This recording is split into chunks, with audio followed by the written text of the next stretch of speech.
People do not belong to you. Nobody is obligated to stay with you forever. Nobody has the responsibility to hold you up in your moments of breakdown. This is the harsh reality that many avoid accepting. But as long as you keep resisting, you will keep suffering. The mistake is not that others change, distance themselves, or decide to prioritize themselves. The mistake is that you believed they should be unconditional. And that, even though it hurts, was never true. Suffering is born when you hand over your peace to others, when you build your stability on the idea that someone else should be your support. And then, when those hands let go, when those presences fade, you crumble as if you had been betrayed, when in reality they just followed the natural course of life. It's not cruelty, it's humanity. That's why this video is not a comfort or a soft speech. It's a wake-up call, a call to stop believing that your strength depends on the permanence of others. If you expect someone to validate you, hold you up, or make you feel complete, you are giving away your power. The Stoic lesson is clear. You are truly free only when you build your peace, your strength, and your worth in yourself. I want you to listen to this seriously because it's not theory, it's emotional survival. The only loyalty that will never leave you is the one you form with yourself. Everything else is transitory, everything else is borrowed. If you want to stop breaking every time someone leaves, you need to anchor your life in you. Stay until the end, because this is not about pretty words. It's about facing the truth they avoided telling you. Depending on others is the surest path to defeat, and building self-sufficiency is the only way to win. One, accept that no one owes you permanence. It's like trying to hold water in your hands. You squeeze it tightly, trusting that by doing so, it will stay with you. But little by little, the drops escape until in the end, only emptiness remains. That's how the permanence of people works. As much as you want to believe that someone will be with you forever, the truth is that no one owes you permanence. And the more you cling to that illusion, the greater your suffering will be. The first step to free yourself is to accept this reality with seriousness and firmness, because denying it is condemning yourself to repeat the same pain over and over again. Accepting that no one owes you permanence does not mean becoming cold or distrustful. It means understanding that life is in constant motion, and so are people. Today, someone can walk by your side, but tomorrow their path may take another direction, not necessarily out of betrayal, but because their story, their priorities, and their battles have changed. The mistake is to believe that that person should stay no matter what, as if they owed you an eternity. And when that expectation clashes with reality, what breaks is not the relationship, but your peace. To avoid falling into this cycle, you must learn to let go of the idea of mandatory permanence. Start by changing your internal language. Stop telling yourself that someone should always be with you. Change it to gratitude that someone was with you as long as they wanted or could. This change of perspective will give you freedom. Remember that every bond is a temporary gift, and when you see it that way, you will stop demanding and start appreciating more what you have in the present. Another piece of advice is to build a solid foundation in yourself. If your stability depends on someone not leaving, you are tied to a constant sentence. Start cultivating your own spaces. Invest time in your growth, in your discipline, and in your personal projects. Discover activities that you enjoy alone, because the stronger you are with yourself, the less vulnerable you will be to the inevitable movement of others. Emotional self-sufficiency does not mean not needing anyone. It means not collapsing when someone leaves. You should also avoid idealizing people. When you put someone on a pedestal and make them the basis of your happiness, what you are doing is giving them a power they should not have. Remember that others are human, fragile, changing, just like you. Don't expect perfection, don't expect eternity, expect humanity. By remembering this, your expectations will be more real, and your pain will be less when the time of departure comes. Finally, practice conscious detachment. Detachment is not indifference, it is accepting presence without clinging and accepting absence without destroying yourself. A practical way to do this is to train your mind to be grateful instead of demanding. When you think of someone who left, instead of saying they failed me, tell yourself they shared part of their life with me and now they continue their journey. This change of interpretation transforms your pain into maturity. Accepting that no one owes you permanence is a tough but necessary lesson. Every time someone leaves, don't see it as a punishment. See it as a reminder that your peace cannot depend on the external. Make this truth your shield, and you will see how little by little you stop breaking for what was never in your control.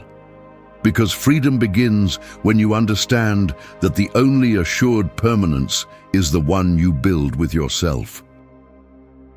2.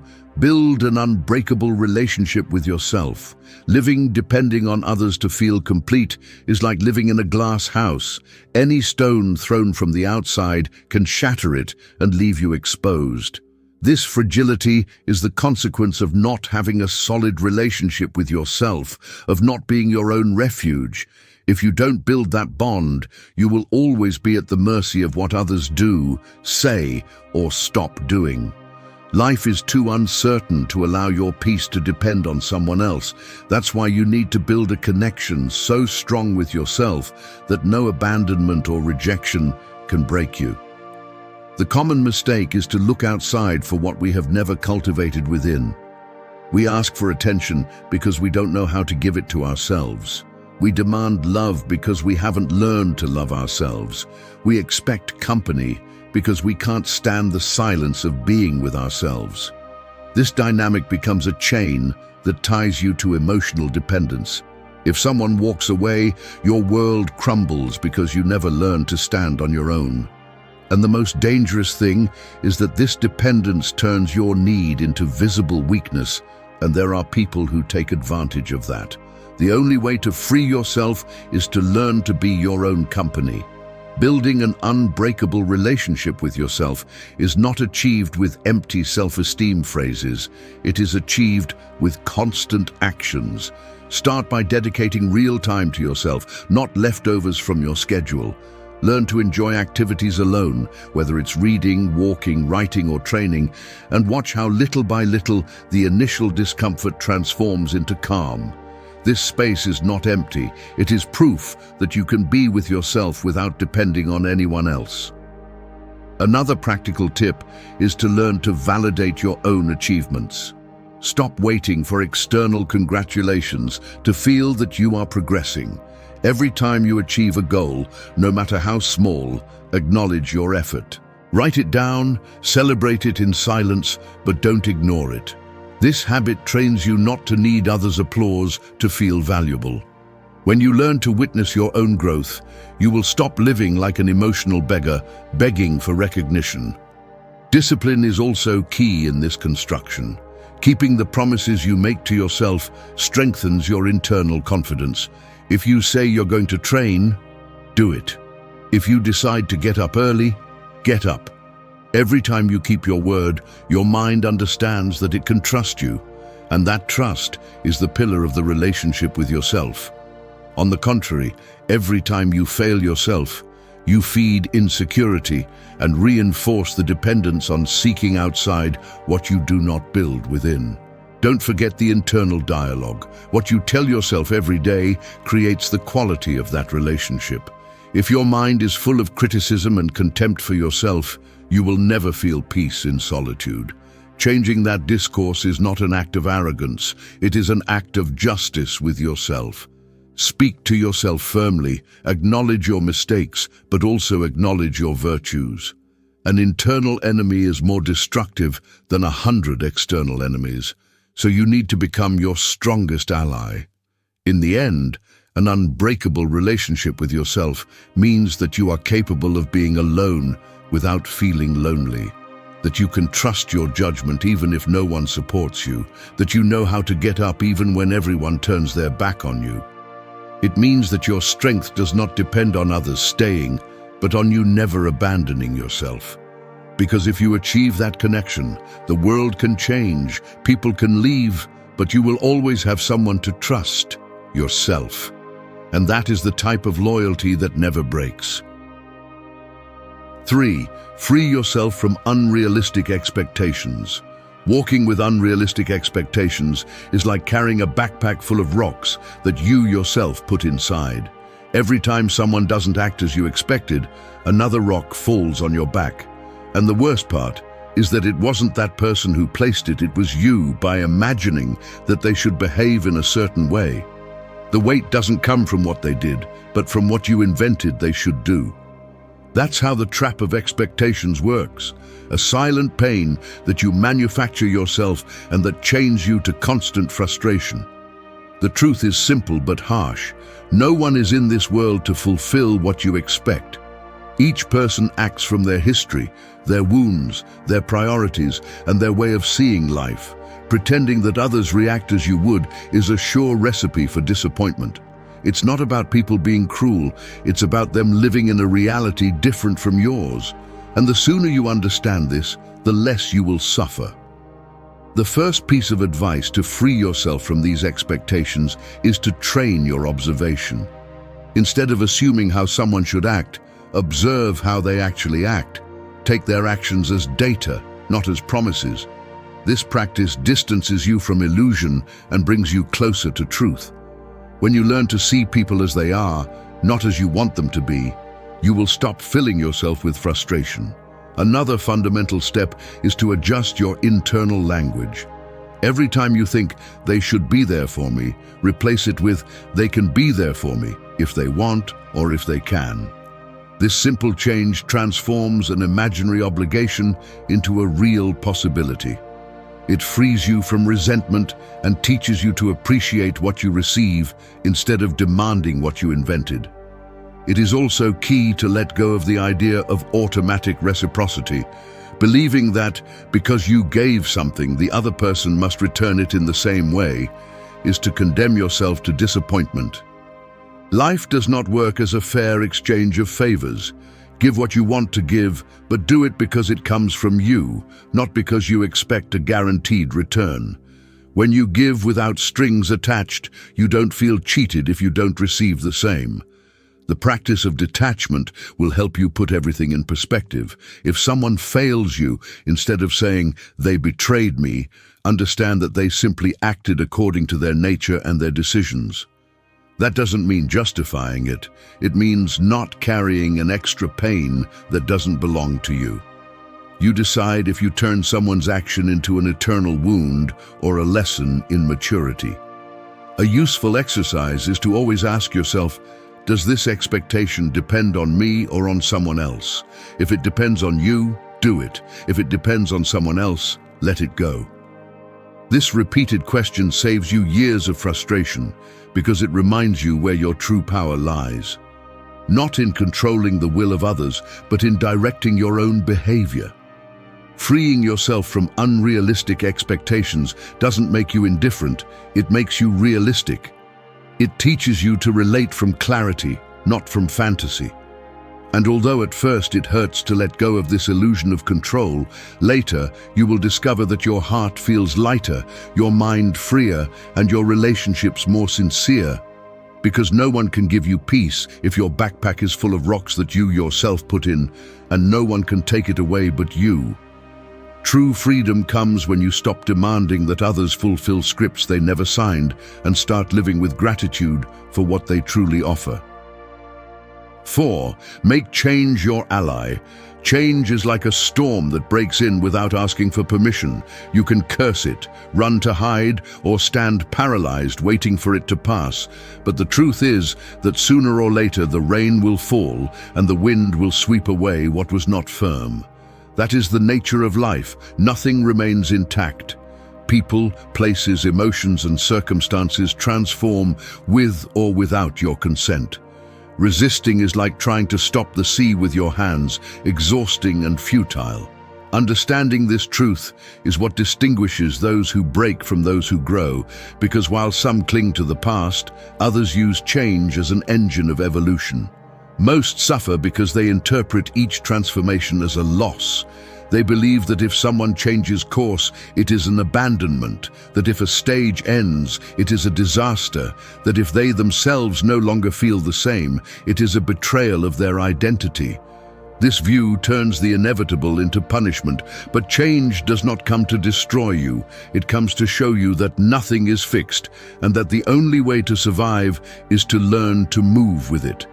When you take it as an ally, each end becomes a beginning and each loss an opportunity to strengthen yourself. The first piece of advice to make change an ally is to accept that you do not control it. Life does not adjust to your personal script. People you swore to always have close move away, secure jobs end, emotions that seemed eternal transform. Instead of fighting against this reality, start training your mind with the question, what can I learn from this? Changing resistance for curiosity turns you into an explorer of life rather than a victim of its twists. Another practical tip is to mentally anticipate change, not from paranoia, but from preparation. The Stoics spoke of premeditatio malorum, calmly imagining that what you love can change or be lost. When you train the mind in this practice, the emotional impact is reduced and the transition is less painful. Preparing does not prevent change, but it prevents it from knocking you down.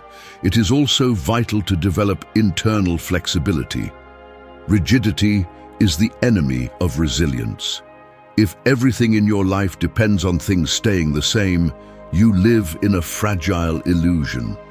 Start with small habits. Try new routines, accept conversations that make you uncomfortable, step out of your repetitive circle. This daily practice trains your adaptability, and when a big change comes, your mind will not see it as a threat, but as a natural process. Another key point is to identify opportunities within each transition. When someone leaves, don't just focus on the void, also look at the space you now have to grow. When a plan breaks, look for the doors that opened by not being tied to just one. This mindset transforms loss into expansion. Change never leaves everything empty. It always leaves a seed that you can take advantage of if you have the courage to see it. Finally, remember that change also belongs to you. You are not only a victim of external transformations, you yourself are an agent of change. Every decision you make, every habit you adopt or abandon, is a way of rewriting your path. If you fear external change but never change yourself, you become your worst obstacle. Dare to transform what is in your hands, because it is the best way to train your relationship with the inevitable. When you make change your ally, you stop living in fear of loss and start living with confidence in your ability to adapt. 5. Choose relationships that lift you up, not drain you. Being next to someone who doesn't add value is like walking with your feet tied to a bag of sand. You move forward, but each step weighs more than it should. Sometimes you don't realize it at first, because you confuse habit with loyalty, affection with dependence, company with real support. However, it is enough to observe your state after being with certain people to notice the truth. There are those who charge you with energy, and there are those who slowly tear it away from you. The difference between continuing to grow or getting stuck lies in knowing who to share your path with. The reality is harsh. Not all relationships are a refuge. Some are storms disguised as company. There are people who always have a complaint ready, who turn every conversation into a well of negativity, or who approach you only when they need something. If you surround yourself with them for too long, you end up believing that life is as grey as their vision. And the worst part is that, by getting used to it, you confuse wear and tear with normality. The first piece of advice is to learn to listen to your body and your mind. After sharing with someone, ask yourself, do I feel at peace or do I feel exhausted? That simple evaluation reveals more than you imagine. If every encounter ends in fatigue, confusion, or guilt, it is not a relationship that lifts you up. A healthy relationship pushes you to be better. It doesn't make you feel like you're carrying the world. Another key point is to recognize patterns. If you notice that you are always the one who listens, helps or strives and never receive the same, you are in a one-sided relationship. Balance does not mean that both give the same at all times. It means that there is reciprocity and genuine care. When only one gives and the other consumes, a wear and tear dynamic is created that sooner or later breaks your stability. To avoid draining relationships, set clear boundaries. Boundaries are not walls of coldness. They are reminders that your energy is valuable and cannot be wasted on toxic dynamics. Learn to say no without guilt, to withdraw when the conversation turns into poison, to put distance when someone crosses your peace. It's not about being tough, it's about protecting what you build in yourself. A practical tip is to surround yourself with people who embody what you want to cultivate. If you seek discipline, surround yourself with disciplined people. If you want serenity, share with those who transmit calm. If you want to grow, look for those who challenge your limits in a positive way. What you consume from others influences as much as what you eat or what you read. Consciously choosing your circle is investing in your future. You should also work on your own energy because you attract what you are. If you carry a negative or dependent mindset, you probably allow relationships that reflect that same pattern. Change your interior and your exterior will adjust. Be the person who elevates, not the one who drains, and you will see how your environment begins to transform. In the end, choosing relationships that lift you up is a decision of self-respect. It's not about living in solitude or cutting everyone off. It's about understanding that your time and energy are too valuable to waste on connections that leave you empty. When you manage to surround yourself with those who inspire you, you will discover that moving forward in life doesn't have to feel like carrying a bag of sand, but like having the wind in your favor. Because growing doesn't mean being accompanied by anyone. It means being accompanied by those who really help you fly. 6. Stop seeking external validation. Chasing others' validation is like running after your shadow. You can move forward, speed up, even wear yourself out, but you will never manage to catch it because it is not made to support you.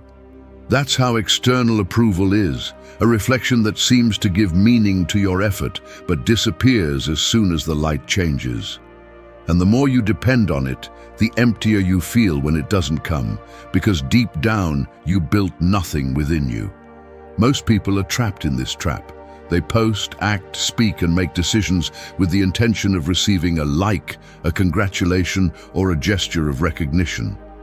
They believe their worth depends on how much they are validated, as if there was an invisible court evaluating every move. The problem is that this court is never fair because people applaud or criticize from their own interests, not from your truth. If your life depends on those applause, you will be doomed to be a puppet of others' expectations. The first step to free yourself from this dependency is to recognize how many of your decisions stem from the need for approval. Ask yourself honestly, do I do it because I really want to or because I want to be accepted? That question, repeated without excuses, reveals how much of you is controlled by the eyes of others. Once you discover it, you will have the opportunity to regain your power. Another fundamental tip is to learn to validate your achievements. Don't wait for someone to tell you that you did well to feel pride. Celebrate in private, acknowledge the effort, write down what you achieved, and look at it as a personal victory. Self-sufficiency is not built with applause. It is built with the conviction that what you do has value, even if no one sees it. This practice strengthens your confidence and reduces your need to seek others' gaze. It is also key to accept the discomfort of disappointing. External validation feeds on the fear that others will not approve of what you do. That's why you must train your mind to withstand disapproval without crumbling. If someone disagrees, let them assume it. You don't need to justify every decision. When you accept that you are not going to please everyone, your life becomes more authentic and freer. A useful exercise is to limit your exposure to environments where validation is superficially measured. Social networks, for example, are fertile ground for self-deception. You can use them, but don't let the number of interactions define your worth. If you notice that you depend too much on those numbers, disconnect for a while, refocus on your real world, and remember that your life is not measured in digital metrics.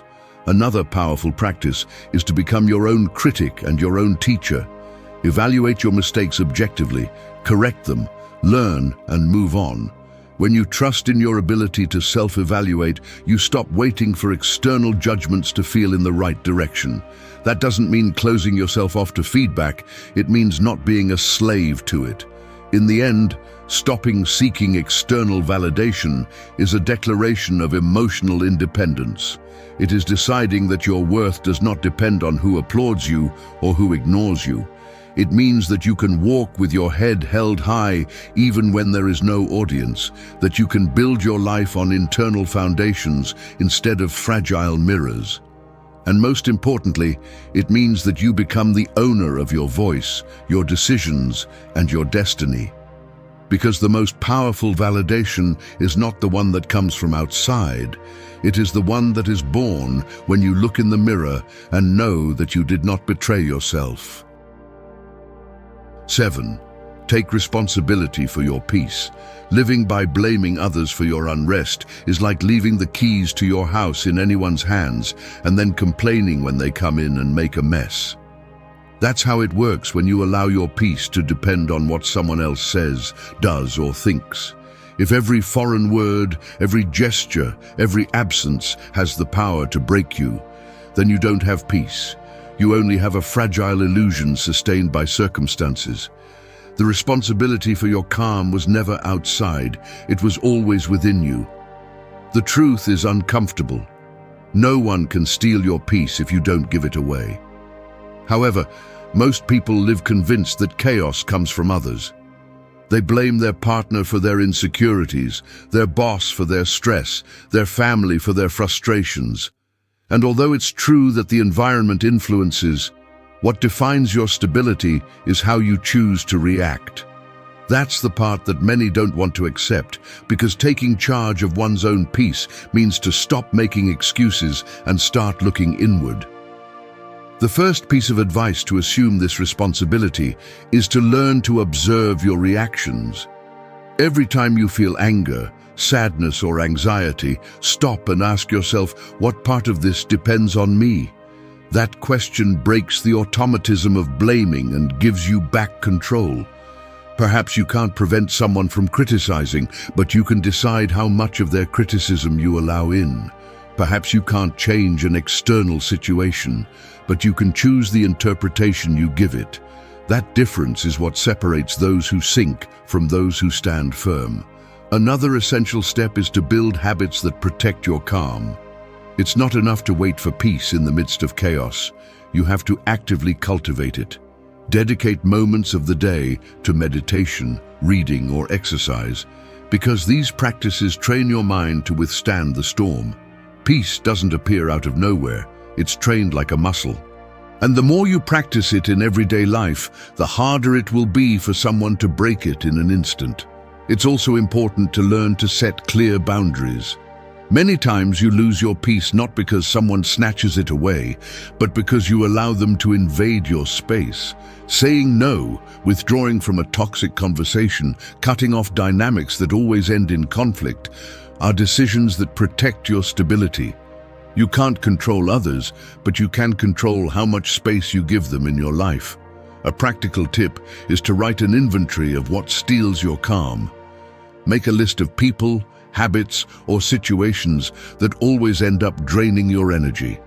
Once identified, establish strategies to reduce their impact. If a person always generates chaos, limit contact. If a habit like excessive social media fills you with anxiety, regulate the time you dedicate to them.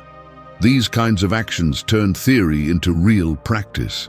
Remember also that peace does not mean absence of problems. It means the ability to face them without destroying yourself. Life will never be a flat terrain. There will always be ups and downs. But if your strength depends on everything being perfect, you will never have stability. Take responsibility for your peace by training your mind to remain serene even when things don't go as you want. That is true strength, the one that doesn't need external conditions to exist. In the end, taking responsibility for your peace is an act of maturity and freedom. It's understanding that no one else can give you calm if you yourself don't decide to cultivate it. It means to stop living as a victim of what happens and start living as the owner of your inner self. 8. Embrace self-sufficiency as power. Depending on others to sustain your life is like building a house on someone else's land. It may seem stable while the owner allows you to stay, but it is enough for them to change their mind or decide to withdraw your permission for you to be left out in the open. That's how fragile the existence of someone who hasn't learned to be self-sufficient is. And I'm not just talking about material things, I'm talking about the emotional, the mental, the spiritual. True strength is born when you understand that your stability cannot be in the hands of others, but anchored in yourself. Self-sufficiency is not isolation or arrogance, it is freedom. It means that you can share your life with others from choice, not from need. When you embrace this power, your relationships become more authentic because you don't approach them looking for them to complete you, but offering what you already are. On the contrary, when you depend on others to feel secure or valid, any external movement becomes a threat. It is living with invisible chains that tighten every time someone moves away or does not respond as you expected. The first advice to embrace self-sufficiency is to train emotional independence. This means learning to regulate your emotions without expecting someone else to do it for you. If you're sad, look for tools to manage it. Write, reflect, move, work on your discipline. If you're angry, learn to breathe, to observe the thought before reacting. The more you train this ability, the less you will depend on others to calm you down or give you direction. Practical self-sufficiency is also essential. Knowing how to organize your life, manage your time, take care of your body and your finances. Many people stay in harmful relationships just because they don't know how to support themselves, and that dependence becomes a trap. When you learn to cover your basic needs and make decisions without external crutches, your personal power naturally grows. It's not pride, it's conscious survival. Another key step is to strengthen your inner world. Spend time getting to know yourself, cultivating your principles, defining what it means for you to live with purpose. Those who lack inner clarity cling to the direction of others and end up living a borrowed life.